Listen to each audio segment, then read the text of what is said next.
Welcome to IAS Net Study, and this is the ethics series, and this is the eighth video. We have finished ethics and human interface, and we are discussing the second unit, attitude. In the previous video, we had a discussion of the basic discussion of attitude. Now we are going to take up those topics which are mentioned in the syllabus. So the next topic is functions of attitude. Let's get into the discussion of this particular topic, functions of attitude. Predominantly, there are four functions. Let's start with discussion of these functions. The first function is knowledge function. What exactly this knowledge function is talking about? See, this knowledge function of an attitude, it is going to help me to understand my social structure. There are social objects, social elements around me, and it helps me to understand my surrounding. It helps me to understand my environment. There is a overwhelming information, and this knowledge function helps me to understand, dissect this overwhelming information, and it helps me to get into a conclusion. As an example, you know this basic chart. We have a belief system. Belief impacts your values, values impacts your attitude, and attitude impacts your behavior, right? If I could able to understand my attitude, then if I dissect my attitude, then I'll get to know what my value systems are. Then I will understand what my beliefs, what my cognitions are. So it helps me to understand myself. So understanding my attitude helps me to understand myself. At the same time, if I can understand myself in this manner, I can understand you also in the same manner. And it is not only restricted to me and you, it can be implemented at the social level, so I can understand the society around me. So it helps me to understand myself, it helps me to understand you, it helps me to understand the social objects around me. So the knowledge function, it helps me to understand this overwhelming information around me. So it is easier for me to uh, get into a conclusion whether a person is good or whether a person is bad. By understanding the value system, by understanding the cognitions and belief system, it is easier for me to get into a conclusion. So this is the knowledge function. And the next function is utility function. Utilitarianism, you know that from a first chapter, that is dimensions of ethics, where we have talked about utilitarianism. It means that maximum benefit to maximum number of people. That is what utilitarianism talks about. Here also, utility, somewhere it is linked to that concept only. Utilitarian functions of an attitude deals with maximizing rewards and minimizing my punishment.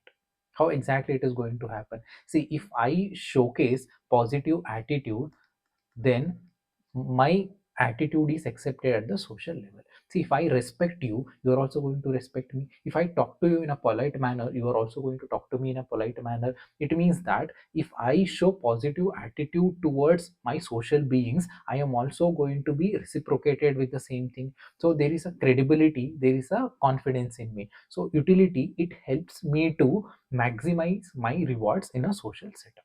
I know what attitudes I have to showcase. I know how exactly I have to interact with other person, so that I will fit into this established rules. So this is the utilitarian function. You can implement it from an organization level also. Just imagine you are a public servant, and see, being a public servant, if you follow the rules, then you will be appreciated, then it is easier to get the promotion. So you develop positive attitude towards following rules. At the same time, you know that if you break the rules, then it would be very difficult, whether it's for a promotion, and even it is going to impact your salary, it is going to impact your placement, everything. So you are going to develop negative attitude towards breaking of rules. So this is how you maximize your rewards and minimize your punishment. So it can be applied at the social level, society, or at the organization level. And the next function is ego defense. What is ego defense? What exactly this function of attitude deals with? See, life is, it's not a constant. There are ups and downs in the life. When there are ups, you are happy, you are confident, the people are appreciating you, it's fine, you are in a happy mood. And what about in your lows? How do you handle your lows? Your lows include threats, shame, or feeling of guilt. In that particular period, how do you handle this? Your attitude comes into a picture. If I have to give you a simple example, you have studied for one whole year, you have written all the test series, but still preliminary examination you could not able to clear it. Whatever the reasons are, you could not able to clear the preliminary examination. Now, if you don't have the strong attitude, you are going to get into a depression, because you're going to think that 1 year I have studied this much every day, 8 hours I've studied, I've solved all the papers, I've sacrificed my career, I've sacrificed the financial, the incomes, every aspect, and I sit here, I've studied, but still I could not able to clear this preliminary examination. Now, how do you deal with the situation depends on your attitude. If you have very strong attitude, then you can deal with the situation. It is going to act as an ego defense for you. But if you don't have that positive or a very strong attitude to deal with the situation, then you are going to get into a depression. You are not in a mood to do anything, even you don't have that strength to prepare for next year examination. So this is what happens. It protects your self esteem. This is one situation. Maybe there is another situation where there are threats. In those to handle those threats also, you need a very strong attitude. Even there is a shame, in order to deal with the shame, or even you have lost the game, that also it is fine. It is a part of a game. This is your attitude. This is a winning and losing, it is a part of a game. I am happy that I have taken a participation. So this is the attitude. And also, see, if an officer is taking a bribe, and officer, or he never takes blame on himself, he says the entire system is corrupt, what can I do? If I don't take a bribe, the politicians are going to get some other person, and that person is going to take the money, and he's going to do this work. So I am just part of this system. So he's blaming the system. Here, the attitude, I'm not telling that is a positive or attitude or a negative attitude. What exactly his attitude is doing is, it is defensing his ego. So ego defense function is also one among the primary function of the attitude. So it helps me to protect my self-esteem. So life is never constant. When it is, there is an ups and downs. When you are in the lows, when you are facing the down, this helps you to deal with the situation. That is another function of attitude, right? And the next is value expression. Value expression, you know this thing: belief, value, attitude, behavior. So my attitudes are influenced by my value system. So in turn, attitude is a factor of favor, factor of expressing favor or disfavor, right? Now, this favor or disfavor, how do I get into that factor of favor of disfavor? Because of my values. See, I have that negative attitude towards a politician. What is the reason behind it? Because I think politicians are corrupt, I think politicians are dishonest. Because this goes against my value system, because of that I showcase negative attitude towards politician. So it helps me to express my values. See, if an officer wears khadi, he's showcasing the Gandhian values. These are very simple examples. See, if you have that value of empathy and compassion, then your attitude towards the poor will be positive. So you are going to help the poor people. Again, your value system, this can be seen in your attitude, the factor of favor or disfavor. So my values can be expressed through my attitude. Ultimately, the people are going to see through the behavior, but even attitude also, my positive attitude or negative attitude, this also helps me to showcase my values. So these are the four predominant functions of attitude. The first is knowledge, the second function was utility function, and the third was ego defense, and the fourth was value expression, right? Now let's move ahead and let's take the next topic. Talk about next topic. The next topic is relation with thoughts and behavior. I've been telling this, in the first unit we talked about beliefs and value system, and in this unit we are going to talk about attitude and behavior. So this we are not going to talk here. We are mainly focus on attitude and behavior, how exactly attitude is going to impact my behavior, and what is the relationship between attitude and behavior, that we are going to have a discussion here. See, in order to understand this, the the ABC model, the cab model, you can say ABC model, or you can say cab model. This is very much important. And thought is nothing but belief only. Belief, thoughts, cognition, these are one or the same. So the relation with thoughts and behavior, see, topics deals with all the four things, but if you focus on everything, it is going to be so clumsy, it will be very difficult for you to understand. That is the reason I am eliminating this part, thoughts and values. We are going to focus on attitude and behavior, the relationship between attitudes and behavior. So in order to understand this, if you are aware of this cab model, it is easier for you to connect. So attitude, it is going to impact your behavior, and the three components of attitude, cognitive component, affective component, and the behavioral component, this is going to impact your behavior. Behavior is expression, all the three, whether it is thoughts, whether it is your value system or your attitude, those are all internal, these are all happening in your head, you are making a decision, but ultimately expressing those decision, expressing those judgments happen through behavior. Now we are going to see the link between uh, behavior and the decision, right? So there are two important concepts you need to understand with respect to this relation with thoughts and behavior. The first is there a relation, is there a relation between attitude and behavior? And even if there is a relation, if there is a connection, how exactly attitude it is going to influence the behavior? This is the first thing. And the next thing is, what are the factors that determine this connection between attitude and behavior? These are the two, from these two ways we can understand the relationship between thoughts and behavior. See, let's answer the first thing, that is relationship between attitude and behavior, and then we are going to take up the factors that are responsible for the relationship between thoughts and behavior, or attitude and behavior. Let's see the relationship and behavior. You know this, the thought, it impacts values, it impacts attitude, and it impacts behavior, right? If I have positive thought, behavior will be positive. If I have negative thought, behavior will be negative. This is a simple understanding we have. This is, till now, this is what the discussion we were focusing on. This is what the relation we thought, but the relation is not that simple. There is a complexity in that relation. See, take an example of this politician only.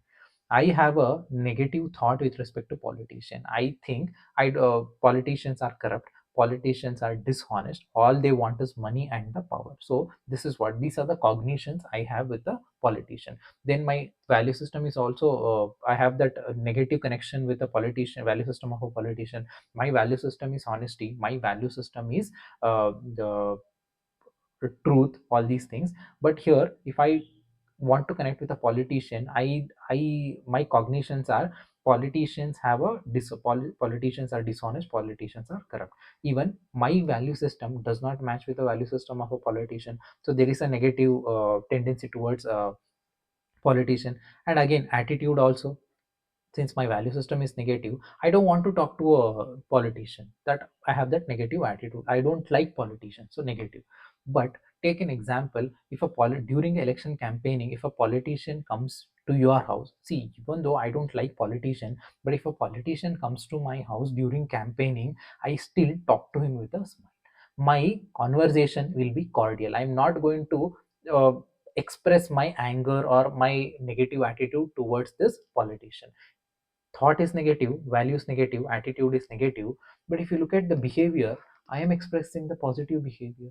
See, I don't want to be a bad person. He came to my house, he requested that please vote for me, and I said yes, I will vote for you. Voting for him is a different matter altogether. I don't want to vote to that person. For that matter, I don't want to vote to any. I don't even want to participate in election electoral process. This is my decision. But here I am expressing a positive attitude, positive behavior. Attitude, all the three are negative, but attitude, behavior is positive. Why is it happening? There is an inconsistency. This is what I am telling you, complexity. There is a complexity between the attitude and behavior. The relation between attitude and behavior, it is not simple. It is not always positive, positive, negative, negative. So this, there is an inconsistency. So let's see the consistency. There are two ways to look at into the relationship. One way is consistent behavior between attitude and behavior. Let's take this as attitude, let's keep this as behavior, right? and we have inconsistency. If you look at the consistency, I have a friend and I have a uh, my attitude is positive towards my friend, and even my behavior is also positive. When I see him, I'm very happy. I like to spend time with him, so there is a positive attitude. And if I have negative attitude towards anything, then my behavior will also be negative. If these are like in general, there is a consistency. Attitude are also positive, behavior is also positive, attitude is also negative, behavior is also negative, right? There is a consistency, right? But there are certain cases where there is an inconsistency. My attitude is positive but behavior is negative. My attitude is negative but behavior is positive. Sorry, positive. See, take an example of your father. Your father has positive attitude towards you. He wants you to have a good life. He wants you to get a good marks, everything, all positive things in his heart, positive attitude. But behavior is negative. If you ask something, you want a mobile, you ask your father to get a new mobile, and he is not going to, is going to scold you, and he is not going to get you a new mobile. So behavior is negative. He is very rude to your face, but attitude is positive. So this is, there is an inconsistency. Attitude is something else, behavior is something else. So the inconsistency you can see here. At the same time, let's take the same example of politician. My attitude is negative but my behavior is positive. I am talking to a politician in a very cordial manner, as if I have so much positive attitude towards the person.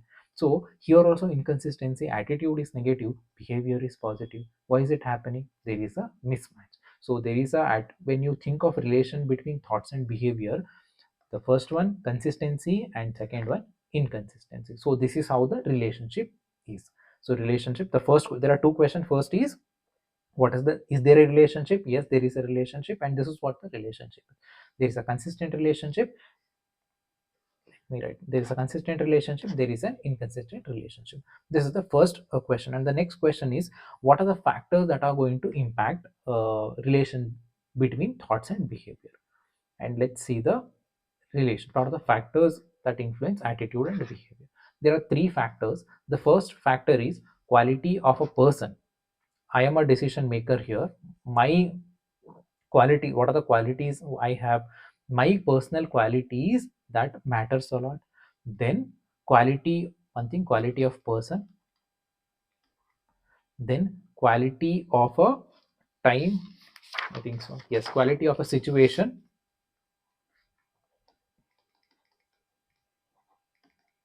And the third is qualities of attitude itself. See, this relate, the consistency or inconsistency, it depends on me. First of all, it depends on me. I'm the person who is taking a decision, who is showing this behavior. So first factor, I am responsible. Quality of my, as a being a person, what are my qualities, that is directly going to impact the relationship between my thoughts and my behavior, my attitude and my behavior. And the next thing is quality of a situation. See, my myself, I am controlling everything, but there are few things which are not under my control. There is a situational factor. So qualities of situation also determine the relationship between attitude and behavior.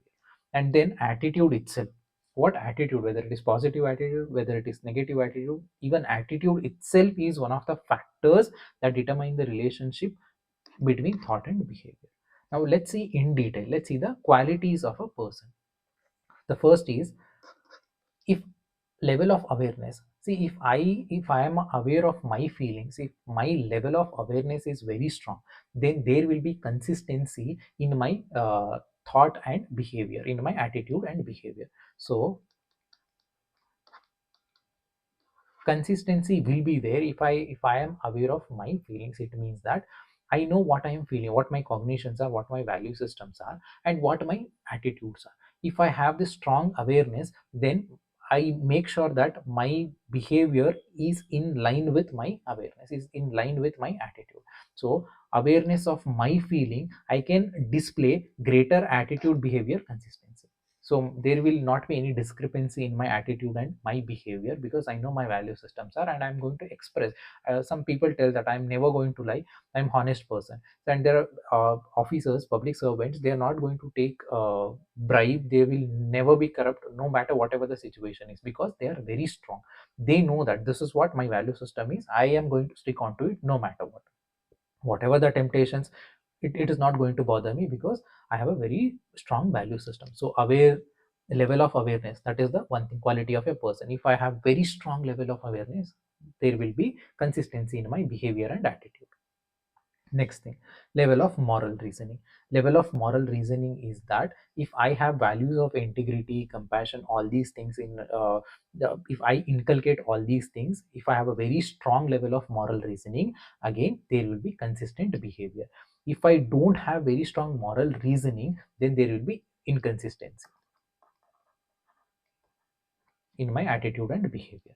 At the same time, level of integrity, it has both moral integrity, intellectual integrity. So we are going to discuss this moral integrity, intellectual integrity in the next unit. But here you understand that if I have a very high level of integrity, then I am going to showcase consistency in my behavior, in my attitude. If I don't have a commitment or level of strong integrity factor in in my attitude, in my value system, then there will be inconsistency in my attitude and behavior. So first, qualities of a person, there are three qualities: level of awareness, level of moral reasoning, and level of integrity. These three factors determine the relationship between attitude and behavior, right? The first factor, person, and the next factor is situation. See, these are in my hands. So we have decided that what are the things which are in my hand that decides the relationship between my attitude and my behavior. The next, we are going to talk about qualities of a situation. How exactly situation is going to impact my behavior, how exactly the relationship between attitude and behavior is going to be impacted due to the situation. Let's take a, there we are going to talk, we are going to discuss from a two perspective. One, it's a norms. Second, there is a factor of time pressure. The first, norms. Norms, it means that standard, there are certain standards, and in those situations I have to follow these standards whether I like it or not. There is no compromise in that, I have to follow it. See, I am an extrovert in my life, I talk a lot and I am always talking, I'm very much active. But in certain situations I have to follow these norms. What are the situation? Examination hall. In the examination hall I have to be quiet. Even though I am extrovert, I cannot talk in the examination hall. And if I want to go out of this examination hall, there are rules and restrictions. I have to hand over my paper. the, See, I have to follow all these protocols, all these rules and regulations. So even though my attitude is different, my behavior is different, but here I am showing a different behavior. So my attitude, behavior inconsistent, mismatch is there because of situation. At the same time, even in the funeral also, see, uh, even in the funeral you are supposed to behave in a certain manner, because there are people who are uh, sad and who are experiencing that pain. And in those kind of situation, if you show undesirable behavior, you are not going to be accepted, there will be punishment, there will be social rejection of your personality.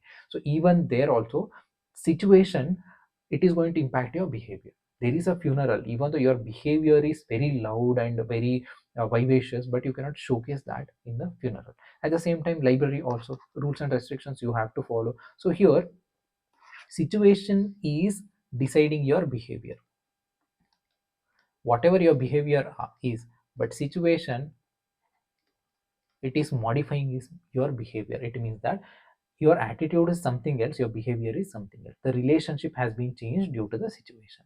So in that, norms we talked about. Next, time pressure. Time pressure is also going to impact your behavior. How exactly it is going to impact your behavior? Take an example that you are a hr. You are a hr, how exactly you are going to hire a person to your company? In general, what do? You are going to go to, you are going to see the entire academic records. What grades the person has taken, what are the marks in the 10th 12th standard, sorry. Then what are the extracurricular curricular activities, what are the how many languages the person know. You analyze everything, and what is the marks in the uh, uh, graduation, everything you go through with it, and finally you get into a conclusion that okay, these candidates I am going to finalize. This is usually what you do. But there is a situation, you need 50 workers in 10 days. Now, because there is a time pressure, you the way you hire has been, it changes now. Before that used to go everything languages know, what are the languages the person the candidate know, and what are the hobbies of candidate, and what are the extra co-curricular activities, everything used to see in a particular candidate. But now, since you need 50 people within 10 days, your criteria changes. Now your focus is that whoever is ready to work, or whoever who is ready to join the organization within 10 days, those will be shortlisted. You're not going to talk about all these hobbies, languages, all these, nothing. You're not going to focus on all these things, even though that is how you work. But here, due to the time pressure, the way you work, it changes. You take another example, you are an administrator, you are a district commissioner, and there is an emergency, some kind of flood or something like that earthquake, something happened, and you have to make a decision. There is an urgent decision making has to be done. When there is no calamities, the way you take decisions, it's different. And now at this point of time, the way you make decisions, it is different. The reason here is the time pressure. So here, situation is changing your behavior. Before that, your behavior is something else. Now you have, there is a modification of your behavior. I am modifying my behavior because of the situation. So one thing, if there is a norm, I modify my behavior. If there is a time pressure, I modify my behavior. So here there is a attitude behavior inconsistency is there, and and this is for what? Because of norm, because of time pressure, right? And the third factor, that is qualities of the attitude itself. You know that there are three CAB models: cognitive model, affective model, and behavior model. If I have a very strong cognitions, my affective cognitions are nothing but my beliefs, my knowledges. If I have very strong belief system, my affective component is emotional component. If emotional component is also going to be positive. If I have a very strong emotional aspect, even the behavioral component, the tendency to act, this behavioral component is also going to be positive. So ultimately, there is a strong positive, the attitude is very strong. I'm not talking about positive or negative, very strong attitude. If the attitude is strong, behavior is also going to be strong. Strong attitude leads to strong behavior. If my attitude, if there is no congruence in CAB model, if cognitions are not very strong, they are weak, and again this is going to make my affective component is also weak, and my behavioral component is also weak. So if I have a weak attitude, then it is going to create weak behavior. So the third is quality of attitude itself. If there is a strong attitude, behavior is also going to be strong. If there is a weak attitude, behavior is also going to be weak. So these are the three factors that influence the link between the relationship between thoughts and behavior, right? First we saw that attitude, behavior, consistency, inconsistency, and we saw the examples also, various situation, positive, positive, positive, negative, negative, and then we saw the inconsistency also. Then we talked about the relation, how exactly the factors that influence this relation between thoughts and behavior. I think this would be sufficient for this discussion. And in the next discussion, we are going to, in the next video, we are going to talk about attitude formation and attitude change. And here we talked about relationship with thoughts and behavior, and also functions of attitude. And thank you for listening. I'll see you guys in the next video. Thank you so much.